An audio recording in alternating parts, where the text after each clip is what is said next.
Uno de mis seguidores me comenta, no entiendo nada de lo que está pasando. Asumo que debe ser malo porque es lo que más se comenta en este momento. ¿Podrías explicarme un poco? Claro que sí. Para eso estoy aquí. Para que entendamos mejor esta situación, vamos a hacerlos en dos partes. Primero, ¿por qué el Banco de la República hace esto y cuál sería el propósito, o mejor aún, en qué beneficia al pueblo? Y la segunda, ¿a quién perjudica? El banco sube las tasas para bajar la inflación, hace que los créditos sean más caros, la gente gaste menos y así los precios dejen de subir. Eso en teoría suena bien, pero el problema es la realidad. El, pro- el problema es que esta decisión se toma en un momento donde mucha gente apenas está sobre. El problema es que esta decisión se toma en un momento donde la gente apenas está sobreviviendo. Los negocios siguen débiles, los empleos no están estables, el empleo no es estable para todos.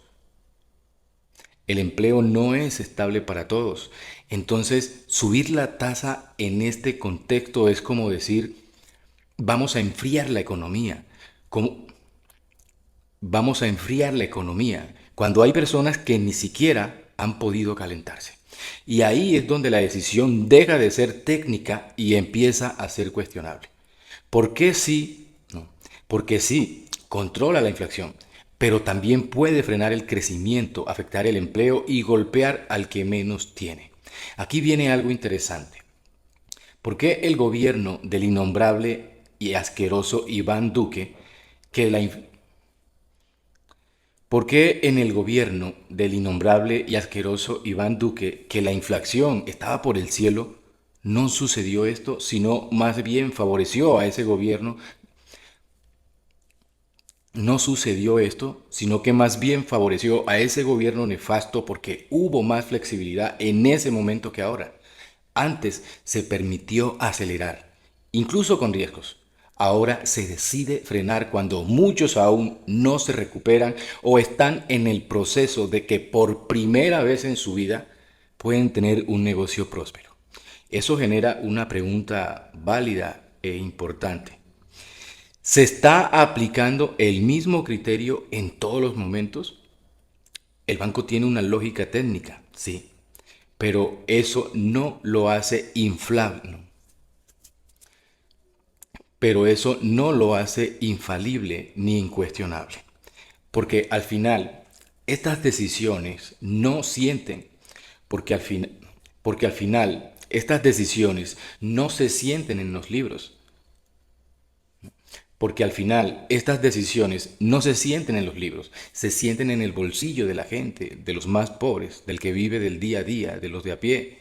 Y cuando una medida, aunque tenga justificación teórica, termina golpeando al ciudadano común, es totalmente válido criticarla. Ahora, ¿a quién afecta directamente esta decisión y a quién beneficia? Primero, afecta a la gente del común. Los créditos serán mucho, pero mucho más caros.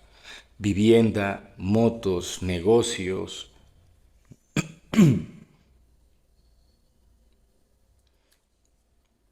Ahora bien, ¿a quién afecta directamente esta decisión y a quién beneficia?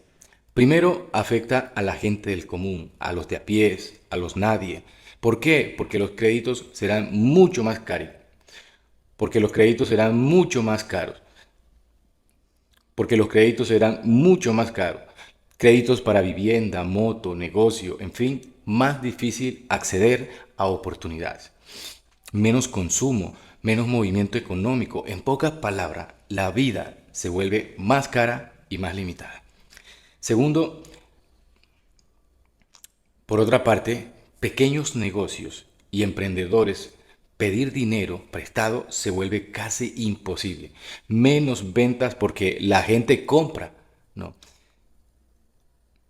Se vuelve casi imposible. Menos venta porque la gente compra menos. Muchos terminan cerrando el negocio y el crecimiento automáticamente se estanca y aumenta el desempleo. Los trabajadores y las empresas.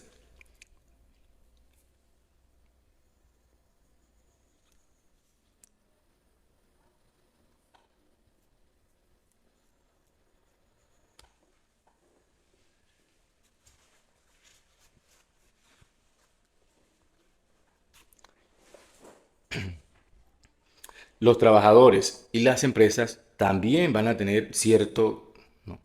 Los trabajadores también van a tener cierto inconveniente aquí. ¿Por qué? Porque las empresas van a tener unas limitaciones por, porque las empresas van a tener unas limitaciones por esta situación. O sea, menos oportunidades para salir adelante. Entonces, ¿qué van a hacer las empresas? Las empresas automáticamente van a regular turnos de trabajo o simplemente harán un recorte de personal. Ahora, ¿quiénes se benefician en todo esto? Adivinen quién. Los bancos cobran intereses más altos por los créditos, ganan más dinero prestando. Entre más altas las tasas, más ganan ellos. Los otros que también van a tener un beneficio bastante significativo son los que ya tienen dinero, los que ya tienen grandes inversiones, reciben mejores rendimientos por ahorrar o invertir.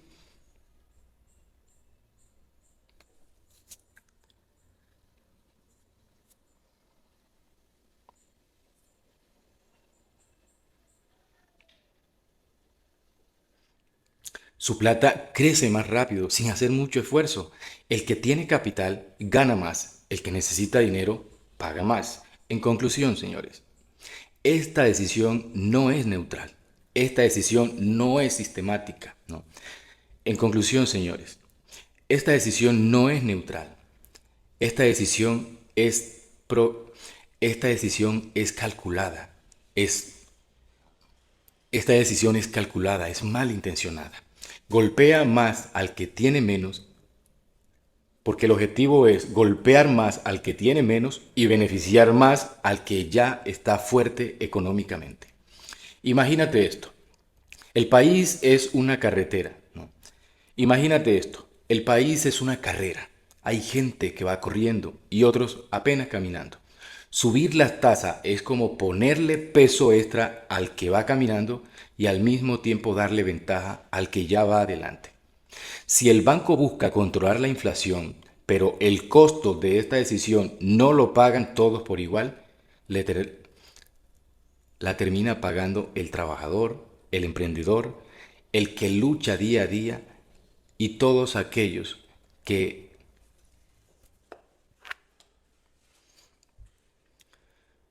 el trabajador, el emprendedor, el que lucha día a día, mientras otros simplemente ven crecer su dinero.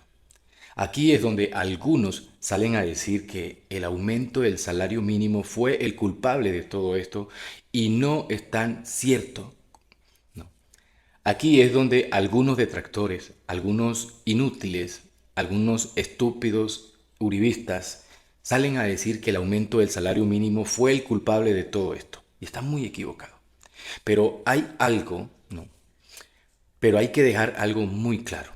El salario mínimo no Pero hay que dejar algo muy claro. El salario mínimo no se sube por capricho. El salario mínimo no se sube por capricho. Se ajusta porque la vida es más cara. Es decir, no es la causa del problema. Es una respuesta a un problema que ya existe. Ahora decir que subir el salario mínimo afecta directamente a los bancos es un error. Los bancos no funcionan porque la gente gane más o gane menos. Los bancos, los bancos no funcionan porque la gente gane más o gane menos salario mínimo. Ellos ganan principalmente de los intereses de prestar dinero. Cuando sube el salario mínimo, aumenta el ingreso de los trabajadores, hay más capacidad de consumo, se mueve más la economía. Eso no debería ser un problema, al contrario, es parte del crecimiento y esto, en contraste, les conviene mucho a los bancos. Por eso es que digo de que esto, además de ser algo muy mal intencionado, es una estrategia política que todos debemos entender. Si el salario mínimo fuera el gran problema, ¿por qué no ves a los grandes empresarios protestando con la misma fuerza?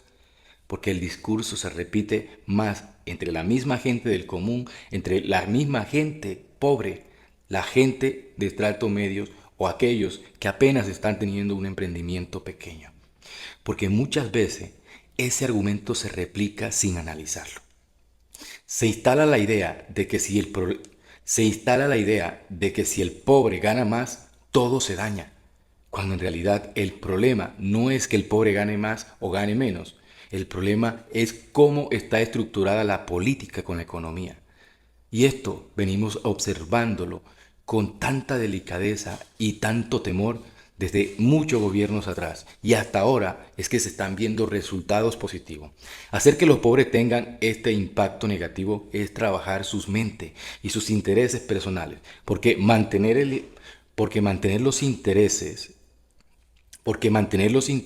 o incluso bajarlos es mucho más rentable que el desastre que ha creado esto. Y esto solo tiene una explicación lógica: favores políticos.